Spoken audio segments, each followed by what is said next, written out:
Hello, Phil here from Wings of Pegasus and welcome to another analysis video. If you enjoyed this video, please give it a thumbs up and subscribe. So on the agenda tonight, we have Bonnie Raitt, and this is going to be coming from 2016, just a few years ago on the Later with Jules Holland show, and this is going to be her version of Need You Tonight by INXS. So let's get Bonnie up on screen and see how she gets on.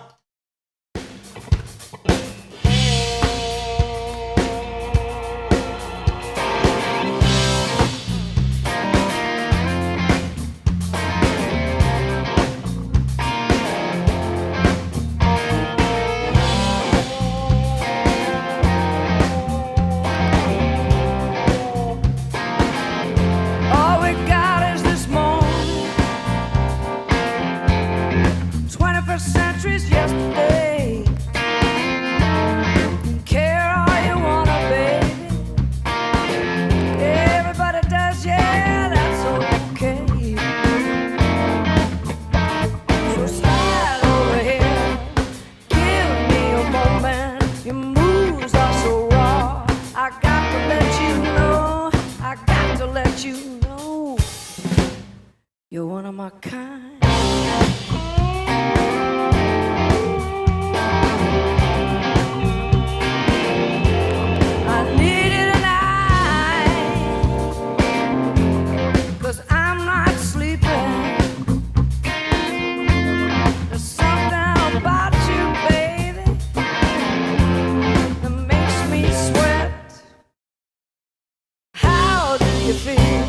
I'm lonely. What do you think? I can't think at all. What you gonna do? I'm gonna live my life. Yeah.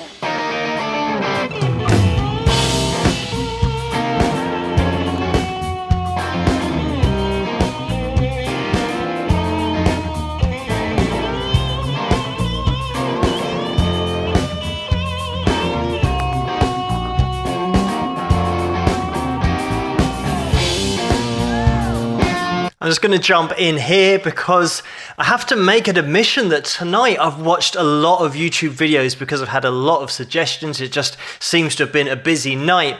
And when I actually got to Bonnie's video, and this is the one that obviously I'm looking at tonight, and I just started to watch it, it's amazing how some artists and some performances are just on a different level to everything else that I was watching. And this, just to put it in perspective, this would have been Bonnie at maybe mid to late 60s. I think she's 69 now, so yeah, probably 67 when this was filmed. But it absolutely stands up on its own artistically with Bonnie's voice, such a great soulful voice and such a great groove in this track as well. Obviously the band is so tight, you'll always get that with Jules Holland, some great live performances like this is. And the thing that I want to point out is that Bonnie is not only supplying that really cool vocal, but she's got to the level on her instrument being able to hold down a lead solo, to play slide guitar. She's got that control of vibrato in there. She's got great control of technique. And that's something that very few artists ever get to that point where they can actually take a lead break on and sell it and make the guitar sing and just make it sound good for that 10 or 20 seconds. Even artists that are around today, female artists that you might just see strumming a guitar and they never go anywhere near trying to get the instrument to sing or play a solo on its own with their own technique because they just really have concentrated on singing and maybe songwriting, but then haven't spent a lot of time on the guitar. So the fact that Bonnie can absolutely hold down that solo, and such a great solo as well. It was so cool just to hear in the intro the way that Bonnie throws in that deliberate, slow, wide vibrato and having that level of control, being able to do that.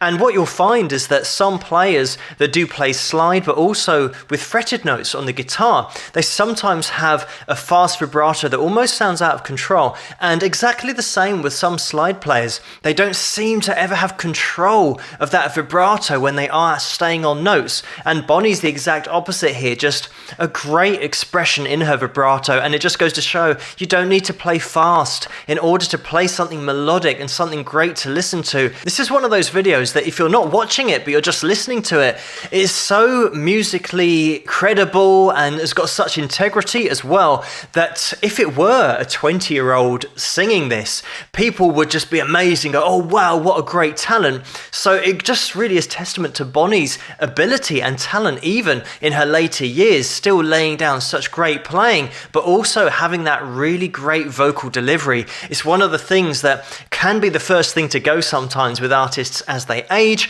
is being able to keep up that vocal quality and that vocal expression, whereas Bonnie has absolutely still got that. Just as a side note, we're just about to get into the second solo section here, and this is played by Steve Marinelli, so a quick shout out to him because we're going to get into his guitar chops and then we can have a little breakdown of that afterwards as well.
And there we have it. There was such a fantastic groove throughout that whole performance, and just getting into George's solo there, so much expression, but also the way that he phrases his playing was so cool, just so groovy and funky at the same time. So many cool elements to that solo. He also had the octave on that as well, so he had an octave effect, which meant that he was getting the octave above the notes that he was playing, so that's why it sounded like quite a thick tone, is because he actually had two notes going on at the same time. And we've got the same case with George that we had with Bonnie, that great control, vibrato throughout the whole solo, that's just getting that guitar to sing. And George's rhythm playing across the board is absolutely top notch as well. And this video is a bit misleading because they make it look so easy. We've got such a simple band setup here. We've got that rhythm guitar that George is playing, but we've also got the bass, drums, obviously. We've got Bonnie on guitar, but really just mostly with the vocal. We've got some keys in there as well.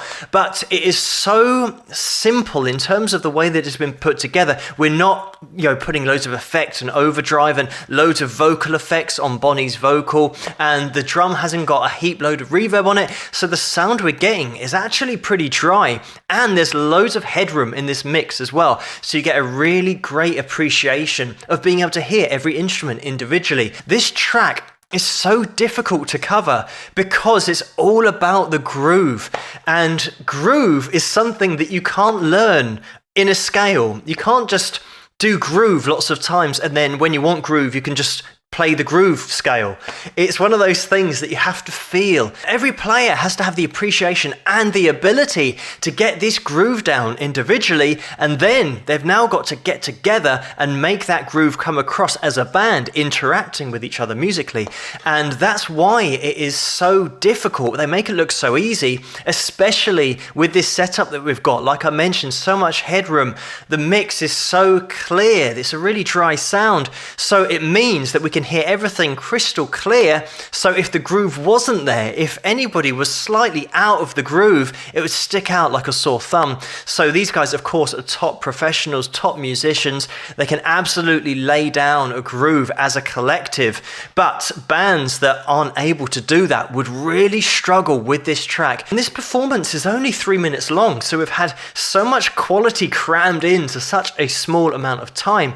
And you'll tend to find that with all the top videos and all the top artists, that you can go away and you can come back and you can watch the video again and just focus on a totally different part of the band, like just listen to the rhythm guitar or listen to the drummer, listen to the bassist. And it's always top notch, especially with these top players and top artists like Bonnie, who have had such a long career. She hasn't had a long career because she's been an average artist. You never ever find that somebody who's not very good stands the test of time and can still be selling out venues and arenas when they're in their 60s. Of course, you have to take the subjective nature of listening to music out of the equation so that you can look at things objectively, because of course people have got their own tastes, their own likes and dislikes. But if you look at things objectively, you'll find that all the top artists that have had very long careers, it's not because they've been average. It's impossible to maintain that. They've always had a great vocal, and if they do play an instrument, then they've been good on the instrument. Sometimes they've been great on the instrument as well as having a great vocal. And whenever they've got a band, if it is a band, they're all great players. You can look at each one individually and they're all above that average grade. They're normally pretty good musicians, if not excellent musicians, technically and expressively. When you look at singers and artists and bands that have had really long careers, it's because they've done lots of things really well, rather than just doing one thing well and then the rest of it being average. I mean, how many times have you heard a great singer who can't write a good song, or you've seen a great songwriter who can't sing? It's these elements that have to come together. You need to be able to have a great singer and a great songwriter. Sometimes you have that in a band where you might get 3 or 4 people that can now come together and bring all of their aces to the table, so that collectively in that band you might have a great songwriter, a great singer, a great lead guitarist, and a great rhythm section. You might have that in there so that you can now come together and produce something that's really top quality. And you'll find that the people that can start to do all of these things together, they're the real superstars. And you don't need me to tell you the people. You can just think of some of the biggest names there's ever been, and you'll find that they had the ability to do lots of things really well. But the same thing for the bands. They all had individual members that gave an ace. So if you've got 4 members, you've got 4 aces. And Bonnie's has such a long and successful career that it would be good to get into her history, and she's won 10 Grammys, by the way. So there's so much to get into. I'm not going to have time to do it in this video, but I'll probably revisit Bonnie in the future just to give a bit of the history and her whole musical journey, because it's just great to hear the stories of these really top musicians and why they've stayed at the top for so long. But thank you so much for suggesting this video for me to take a look at, and keep those suggestions coming in the comments below. Let me know what you guys think, and if you like this video, please give it a thumbs up and subscribe, and I'll see you guys at the next one. Rock!